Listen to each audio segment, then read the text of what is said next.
What's up guys, Barry Gaming here, back with some more AFK Journey, and today we're going to be doing the August tier list for AFK Journey. Now, the good majority of these heroes have not changed in their difficulties, their stages. We're coming up to like the last month of the season, so I don't imagine a lot is going to shake up in most of these game modes. So the majority of this tier list is going to be the same as previous. However, we need to talk about Talene, we need to talk about Ulmus, and we need to talk about Ludovic. We should have one more hero coming before the end of the season, but I want to see how these three heroes stack up. I want to see what everybody's opinion is on these, and I've built every single one of them. I've used them in every single game mode, and I can give you guys a little insight on where to use them best and if I agree with the overall consensus from a lot of the player base. Hopefully you guys enjoy this one. Let's jump into the tier list.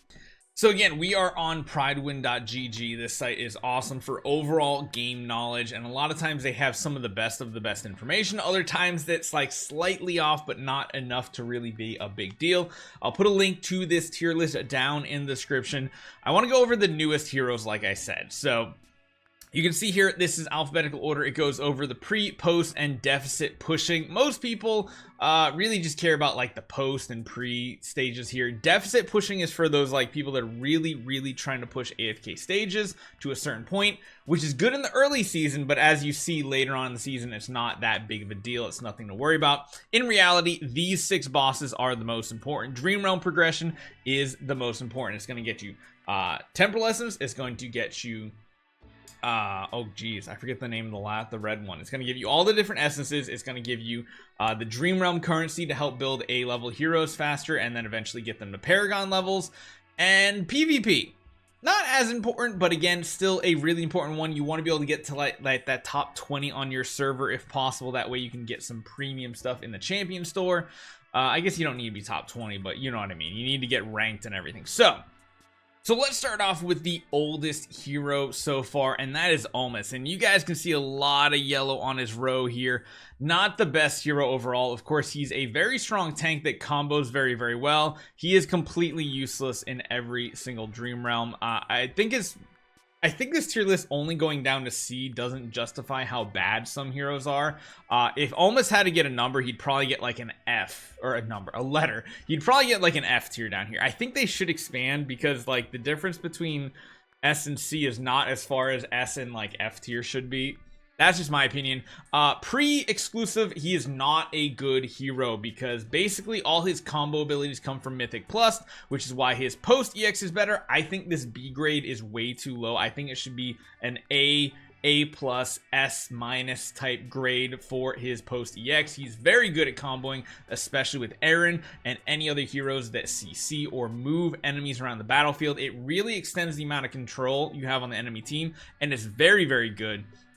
Same here with Deficit. I think he should be up there with an S tier Deficit. I really don't get why Thorn is an S tier Deficit pusher, but Ulmus is not. Nobody really uses Thorn pushing in Deficit unless they're using it for like his revives or his link with someone else. Whereas Ulmus can combo very well with Aaron and some teams like that already are running like heroes like Smokey and stuff. Ulmus is a good substitute for Friesto for those that are more on the free-to-play side of things that aren't going to have those heroes. And of course, S tier for PvP I think is perfectly graded. He's not the best hero in PvP, but he's like that one tier right below them, which is why I think Ulmus is a little undergraded here. I think he is slightly better. I would bump him up probably 1 grade in both post-EX and Deficit at the very least, because I think he's really good. From all my experiences, I feel like he's better than running like a Granny, and Granny is like the second best Deficit pushing tank besides Friesto.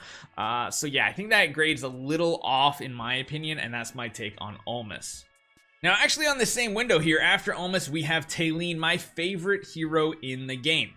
Very strong as a pre-EX. Even at a single copy, Talene becomes a powerful hero because her main kit is already unlocked. Her revives, her ultimate, and her AoE damage. It's all there in pre-exclusive, which is a very rarity.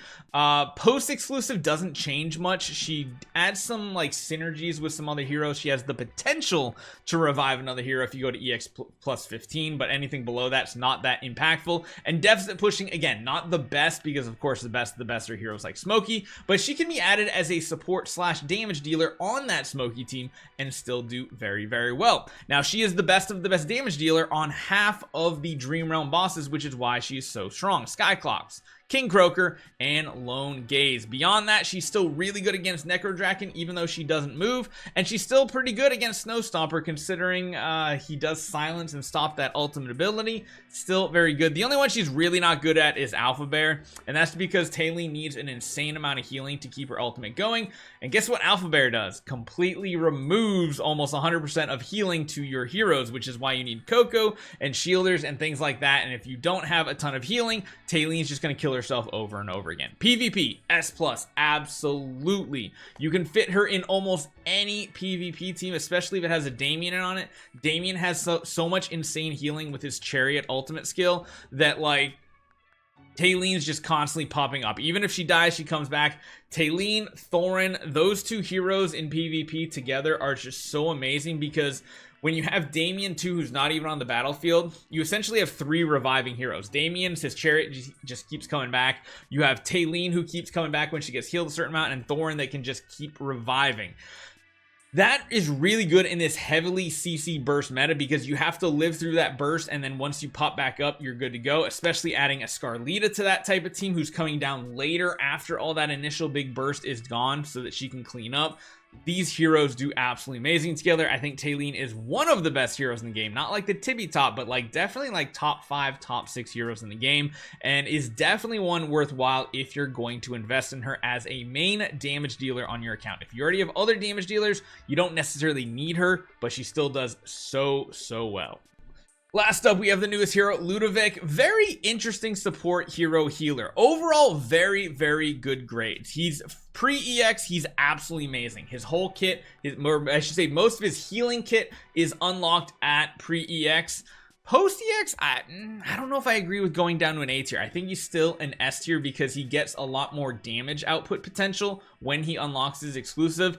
Deficit pushing, I could see him being an A, because like it's interesting, because usually you have like a Haywin to also provide some damage reduction beyond AoE healing, whereas Ludovic does healing plus damage, which the damage isn't really as relevant. So I can understand an A. I could see why some people would want to bump him up to an S tier. And of course, there's certain situations where he is the best of the best. King Croaker, he is godly because he does even more damage than Smokey on your team. He's very good support against Skyclops and Lone Gaze, and then he's very subpar against the rest.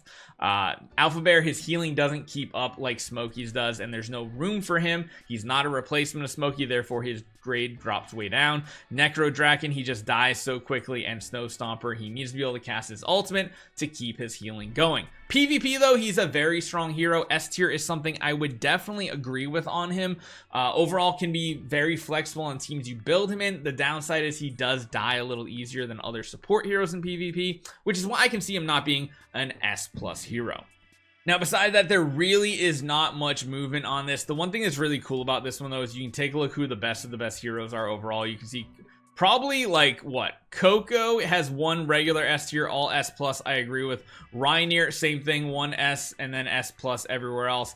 Those two are like the best heroes in the game. They are the most flexible, they can do the most things. Smokey after that, just because there are a couple game modes where, you know, he does lack a little bit in. And then you have other heroes like Freyasto, Odie that are just like, they're GG in just about every single game mode. You have Scarlita too, that is very strong, but does require, you know, going for Mythic Plus.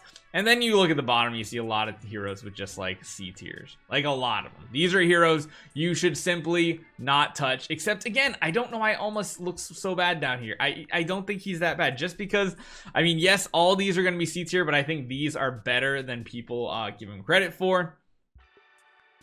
I guess I can understand it though. Cassidy, another one that's kind of like a sleeper, even though overall before EX10 is not that amazing. She can be good. Just because they're down on list doesn't mean you don't want to build these heroes. Aaron is a combo damage dealer for deficit pushing. Damien is very flexible in PvP and deficit pushing. So you really have to take the time and figure out what game mode is the most important to you.